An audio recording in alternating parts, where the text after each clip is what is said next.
Hey what is up guys, welcome back once again. So दोस्तों, आज की कहानी जो एक्सप्लेन करने जा रहे हैं उसका नाम है जेल ब्रेक। तो कहानी की शुरुआत होती है पेरिस सन 1931 से, जहां पर हम पेपोलियन नाम के आदमी को देखते हैं, जो देखने में काफी अमीर घर का लगता है, लेकिन असलियत में वो एक चोर है और आज भी वो यहाँ पर एक चोरी करने के लिए आया हुआ है। उसे वहाँ पर कई सारे हीरे मिलते हैं जिन्हें लाकर वो अपने बॉस को दे देता है, पर वहाँ हम देखते हैं कि उसके बॉस के लोग किसी आदमी को मार रहे हैं। लेकिन पेपालियन के लिए ये काफी आम बात थी, इसलिए वो वापस घर आ जाता है, जहाँ पर हमारी मुलाकात उसकी गर्लफ्रेंड नैनी से होती है, जो उसके साथ शादी करना चाहती है। लेकिन पेपालियन को बस 6 महीने का टाइम चाहिए, जिसके बाद वो उसे शादी कर लेगा। लेकिन जब अगली सुबह उसकी आँख खुलती है तो उसकी पूरी जिंदगी बदल जाती है। उसके घर पर पुलिस आ चुकी थी और तब उन दोनों का सारा प्लान चौपट हो जाता है। पुलिस का कहना था कि उसने एक आदमी का खून किया है और उसकी बॉडी भी उन्हें मिल गई है। दरअसल पेपोलियन के बॉस जिस आदमी को मार रहे थे, पुलिस वालों को उसी की लाश मिली थी और कई लोगों ने पेपोलियन को वहां पर देखा था, इसलिए अब वो फंस चुका है। लेकिन क्या पता था इल्जाम उसके बॉस ने ही उस पर लगाया हो खुद को बचाने के लिए। यहाँ से शुरू हो जाती है असली कहानी, जिसे कि आपने ना तो कभी सुना होगा और ना ही देखी होगी। एक ऐसी जेल ब्रेक स्टोरी जिसे कोई ऑफिशियल सुलझा नहीं पाया। यहाँ पेपोलियन को हम जेल में देखते हैं, जहाँ पर नैनी उसे मिलने आती है, जो उसके लिए अपील करना चाहती है, पर वो मना कर देता है क्योंकि उसे पता है कि इसका कोई भी फायदा नहीं होगा। इसलिए वो उसे बताता है कि मैं कोशिश करूंगा यहाँ से भागने की, लेकिन इसमें कितना समय लगेगा ये मुझे नहीं पता, इसलिए तो मेरा इंतजार करना। अब ये बात नैनी को तो अच्छी नहीं लगती, इसलिए वो वहाँ से बिना कुछ बोले चली जाती है। अब अगले दिन सभी कैदियों को एक खास डेविस आइलैंड पर शिफ्ट किया जाता है, जहाँ से भाग पाना ना के बराबर था। और इसी सफर में पेपोलियन की दोस्ती डेगा नाम के आदमी से होती है, जो उसे लुइस नाम के आदमी के बारे में बताता है। तो दोस्तों, लुइस एक मिलियनर है जो किसी फ्रॉड के चक्कर में अंदर फंस गया है, पर उसके पास इस समय बहुत ही ज्यादा पैसा है, तो वो उसे मिलने जाता और कहता है कि इस जेल में जितने भी लोग हैं उनकी तुम्हारी पैसों पर नजर है, इसलिए तुम मुझे अपने पैसे दे दो, जिसके बदले में तुम्हें सिक्योरिटी मैं दे दूंगा। लेकिन लुइस मना कर देता है क्योंकि वो पेपोलियन से अभी अभी मिला हुआ है पहली बार, और इतनी जल्दी वो उस पर कैसे भरोसा कर ले। अब उसी रात शिप पर कुछ लोगों को पता चल जाता है कि लुइस ने खुद के पेट के अंदर पैसे छुपा रखे हैं, तो एक आदमी उसे मारने की फिराक में उसके पास आकर सो जाता है और थोड़ी ही देर में उसे मार देता है। लेकिन उसने गलती से किसी और को मार दिया था जो कि हूबहू लुइस की तरह दिखता था, और इन सब चीजों से अब लुइस बहुत ही ज्यादा डर गया था। इसलिए अगले दिन वो सीधा जाता है पेपोलियन के पास और उसे कहता है कि तुम्हें जितना भी पैसा चाहिए यहाँ से भागने के लिए मैं दूंगा, लेकिन उसके बदले में तुम मुझे तब तक सिक्योरिटी दोगे जब तक मेरी अपील पूरी नहीं हो जाती। अब दोनों में डील डन हो जाती है और उसी रात एक बार फिर वही आदमी उस पर हमला कर देता है, लेकिन इस बारी पेपोलियन लुइस को बचा लेता है। कुछ समय के बाद वो लोग डेविस आइलैंड पर पहुंच जाते हैं, जहाँ की जेल किसी नरक से कम नहीं थी। चारों तरफ कुछ ऐसे लोग कैद थे जिनके लिए किसी का खून करना बस एक खेल था, और सबसे बड़ी चीज यहाँ से भाग पाना बहुत ही मुश्किल था, लेकिन मुश्किल काम में ही तो मजा है।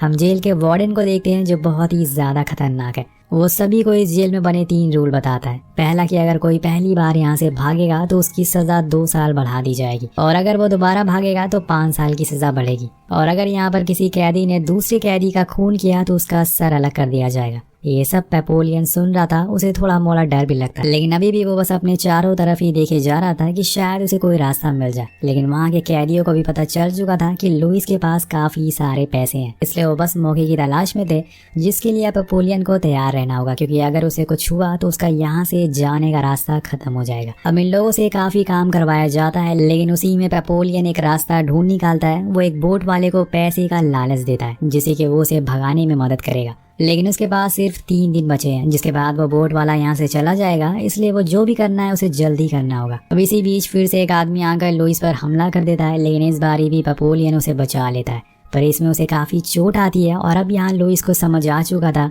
कि जब तक उसकी अपील पूरी होगी तब तक शायद वो जिंदा ही ना रहे, इसलिए वो भी अब अपने दोस्त के साथ भागने का फैसला कर लेता है। जिसके बाद दोनों अपनी प्लानिंग शुरू करते हैं, लेकिन कुछ दिनों बाद एक आदमी को सजा दी जाती है जिसका नाम था डेगा, और वो असल में इन दोनों का दोस्त होता है। लेकिन एक दिन उसकी तबीयत खराब हो गई, जिस वजह से उसे हॉस्पिटल में भर्ती कराया गया, लेकिन वहां से उसने भागने की कोशिश करी और इसी चक्कर में उसने 2 लोगों का खून कर दिया, इसलिए उसे आज मौत की सजा सुनाई जाती है। उसका सर पेपोलियन और लुइस के सामने ही काट दिया जाता और फिर उसकी बॉडी को इन दोनों से ही फेंकने को कहा जाता है, जिसमें लुइस को बहुत दिक्कत होती है, लेकिन पेपोलियन उसे समझाता है कि ये बस एक लाश है, अगर हमने ऐसा नहीं किया तो वो हमें भी मार देंगे, इसलिए दोनों उस लाश को जंगल में लेकर जाते हैं। लेकिन तभी वहाँ लुइस का चश्मा गिर जाता है, जिसकी वजह से उसे अब कुछ दिखाई नहीं दे रहा था। लेकिन तभी वहाँ पर एक गार्ड आता है जो उसे उठकर चलने को कहता है, लेकिन बिना चश्मे के वो देख नहीं सकता है, तो वो आगे कैसे बढ़ेगा।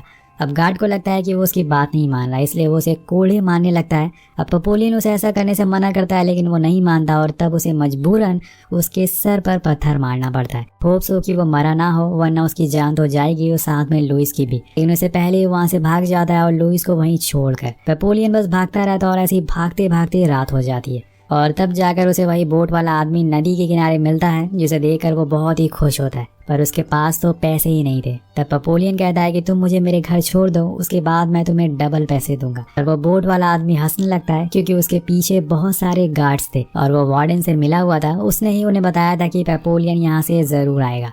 इसके बाद क्या था दोस्तों, उसे पकड़ लिया जाता और 2 साल तक ऐसे ही जेल में बंद कर दिया जाता, जहाँ पे वो एक भी शब्द नहीं बोल सकता और उसे बस वहाँ खाने में पानी मिलेगा। लेकिन एक दिन वो नोटिस करता है कि उसके खाने के साथ एक नारियल भी आया, जो कि लुइस ने भेजा था। ये बात वो समझ जाता है, क्योंकि उसके साथ उसे एक नोट भी मिलता है जिसमें लिखा था कि अब से तुम्हें हर दिन एक नारियल मिलेगा। कुछ दिन ऐसे ही बीत जाते हैं। पेपोलियन नारियल पी कर जिंदा था, लेकिन एक दिन गार्ड्स को उस पर कुछ शक होता है और वो वार्डन को बता देता है इस बारे में। वो आकर उसे उस नारियल के बारे में पूछता है कि ये किसने भेजा, लेकिन वो कुछ भी नहीं बताता और उसे प्रेशर दिया जाता है कि ये बताने के लिए, पर वो कुछ भी नहीं कहता।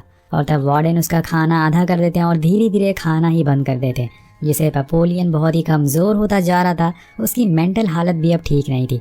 वो अजीब अजीब हरकतें करता है और कुछ दिनों बाद वार्डन फिर से उसे पूछने के लिए आते हैं और वो नारियल उसे किसने भेजा, और तब भी जाकर वो उसे कुछ नहीं बताता। जिसके बाद उसे ऐसी जगह बंद कर दिया जाता है जहाँ पे रोशनी नाम की कोई चीज ही नहीं थी। उसे पूरे दिन पूरी रात बस अंधेरे में गुजारनी पड़ती है, जिसे एक दिन पेपोलियन बेहोश हो जाता है और वो कई दिन तक उठता ही नहीं। और तब गार्ड्स उसे हॉस्पिटल भेजते हैं और यहाँ हम लुइस को देखते हैं, जो पूरी तरीके से चेंज हो चुका था। वो असल में वार्डन का हेल्पर बन गया था। अब वो पेपोलियन से आकर माफी मांगता है और उसे बताता है कि उसके साथ जो कुछ भी हुआ बहुत ही गलत हुआ है। लेकिन पेपोलियन पागल नहीं हुआ था, वो बस नाटक कर रहा था ताकि वो उस कैद खाने से बाहर निकल सके। वो लुइस को फिर से यहाँ से भागने का प्लान बताता है जो उसने उस कैद खाने में बनाया था, पर इस बार उन्हें कुछ और लोगों की जरूरत पड़ने वाली थी, इसलिए वो उसे 2 भरोसे वाले लोगों को इकट्ठा करने को कहता है। कुछ दिनों बाद हम 2 और लोगों को देखते हैं जिनके नाम थे स्मिथ और जॉनी, जो इनके साथ यहाँ से भागेंगे।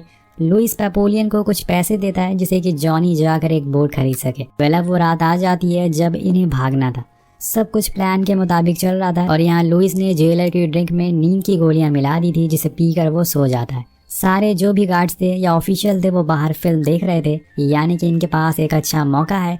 अब वो धीरे धीरे आगे बढ़ते हैं, पर इसी दौरान वहाँ बारिश शुरू हो जाती है, जिससे कि बाहर फिल्म देखने वाले गार्ड्स अंदर आ जाते हैं और उन्हें पता चल जाता है कि कोई भाग चुका है। पर तब तक बहुत देर हो चुकी थी। चारों जंगल के किनारे पहुंच जाते हैं, जहाँ पर उन्हें वही बोट मिल जाती है जो जॉनी ने खरीदी थी, जिसे लेकर वो निकल जाते हैं अपनी आज़ादी की तरफ। लेकिन आगे चलने पर यहाँ इनका सामना होता है एक बहुत ही बड़े तूफान से, जिसे देखकर वो लोग डर जाते हैं और इसी में हो जाती है जॉनी और लुइस के बीच में लड़ाई, जिसे बचाने के लिए बीच में आ जाता है पेपोलियन। लेकिन जॉनी उस पर भी भारी पड़ जाता है और तभी पीछे से लुइस आकर उसे चाकू मारने लगता है, जिससे कि उसकी जान चली जाती है। मतलब इनकी किस्मत ही खराब है, कभी बारिश तो कभी तूफान। अब ये लोग उसकी लाश को पानी में डाल देते हैं और इधर तूफान तेजी से इनकी तरफ आ चुका था। देखते ही देखते चारों तरफ अंधेरा छा जाता है।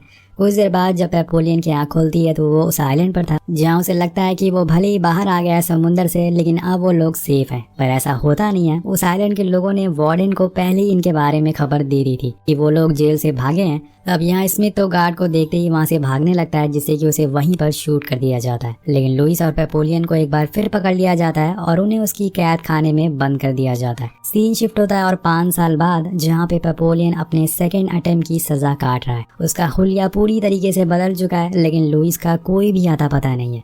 वो कहाँ है, किस हालत में, इस बात की खबर किसी को नहीं है। कुछ दिनों बाद पेपोलियन को एक दूसरे और सबसे खतरनाक आइलैंड पर शिफ्ट कर दिया जाता है, जहाँ पर वो लोग कहते जिन्होंने बार बार भागने की कोशिश करी थी पर असफल रहे थे। और तभी उसे वहाँ लुइस दिखता है, जिसे यहीं पर कैद किया गया था। वो जगह बहुत ही अजीब होती है, चारों तरफ बस मनहूसियत थी। जितने भी लोग यहाँ पर मौजूद थे बहुत ही कमजोर हो चुके थे और उनकी दिमागी हालत भी खराब थी। अब पेपोलियन और लुइस भी बूढ़े हो चुके थे, इसलिए उसने अब मान लिया था कि वो यहीं पर रहेगा जब तक मर नहीं जाता। लेकिन पेपोलियन इतनी आसानी से अपनी जिंदगी नहीं बर्बाद करना चाहता।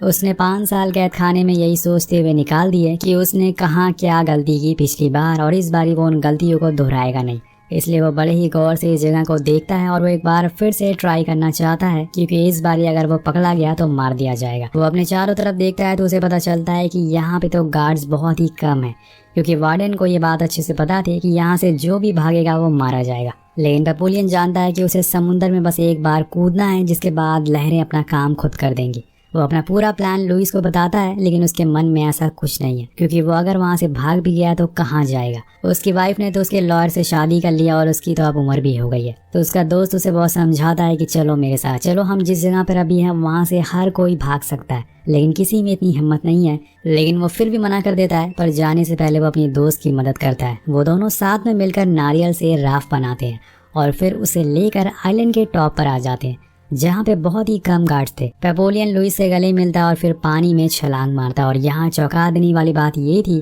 कि ये पेपोलियन का 3rd अटेम्प्ट था और यहाँ उसकी किस्मत देखिए वो इसमें कामयाब हो जाता है। वो दोनों एक दूसरे को देखकर मुस्कुराते हैं और एक दूसरे को आखिरी अलविदा करते हैं। उसने वो पूरा समुंदर एक नारियल से बनाई हुई राफ्ट से पार कर लिया। अगर लुइस भी उसके साथ होता तो शायद वो भी आज जिंदा होता। और इसी तरह से बहुत समय बीत जाता है। हम एक प्लेन में एक बूढ़े आदमी को देखते हैं और ये असल में पेपोलियन था। वो पेनिनसुला जा रहा है, जहाँ पर वो पब्लिशर से मिलता है और उसे एक फाइल देता है और उस फाइल में उसकी ज़िंदगी के सारे किस्से थे। वो झूठे केस में 13 साल की सज़ा काटना या फिर अपने अच्छे दोस्त को खो देना, वो सब उसमें लिखा हुआ था। आखिर में हमें इस कहानी का असली फुटेज दिखाई जाती है कि कैसे 80,000 कैदियों को उस आइलैंड पर छोड़ दिया गया, जिसमें कि एक पेपोलियन ही था जो वहाँ से भाग पाया, जिसका असली नाम था हेनरी। और उनकी लिखी गई पेपोलियन नाम की बुक उस साल की सबसे ज़्यादा बिकने वाली बुक बनी, जिसके तकरीबन 13 मिलियन कॉपी बेची गई। और फिर 1970 में उनके ऊपर जितनी भी फॉल्स केस लगे थे उन सबको हटा दिया गया। आखिर में हम हेनरी की रियल फोटो भी देखते हैं, जिसके साथ ये कहानी ख़त्म हो जाती है। वेल, आपको इस कहानी से क्या सीख मिलती है ये ज़रूर हमें कमेंट करके बताइएगा। मिलते हैं आपसे अगली वीडियो में। Thank you so much watching. Subscribe करना मत भूलिएगा। Peace out.